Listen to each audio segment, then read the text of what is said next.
Supreme কোর্টে পার্থ চ্যাটার্জির জামিন মামলা সিবিআইকে চ্যালেঞ্জ করে সুপ্রিম কোর্টে পার্থ বিচারপতি সূর্যকান্তর এজলাসে মামলা 3 নম্বর কোর্টে 4 নম্বর আইটেম আগেই ইডি মামলায় জামিন পেয়েছেন পার্থ। আজ সুপ্রিম কোর্টে পার্থ চ্যাটার্জির জামিন মামলা সিবিআইকে চ্যালেঞ্জ করে সুপ্রিম কোর্টে পার্থ বিচারপতি সূর্যকান্তর এজলাসে মামলা বলে জানা যাচ্ছে।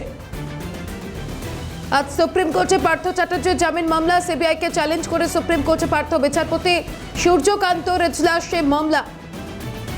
ইন্দ্রাণী রয়েছেন টেলিফোন লাইনে, বিস্তারিত জানবো। ইন্দ্রাণী, এর আগে শিক্ষক নিয়োগ দুর্নীতিতে ইডি মামলাতে কিন্তু জামিন পেয়েছেন পার্থ চট্টোপাধ্যায়। এবার সিবিআই মামলায় জামিন চেয়ে সুপ্রিম কোর্টে দ্বারস্থ হয়েছেন তিনি। সিবিআই ডিসিশনকে তিনি চ্যালেঞ্জ করেছেন সুপ্রিম কোর্টে এবং জামিন চেয়েছেন। বিচারপতি সূর্যকান্তর বেঞ্চে 4 নম্বরে মামলাটি তালিকাভুক্ত করা আছে, অর্থাৎ 3 নম্বর কোর্টের 4 নম্বর আইটেম এটি।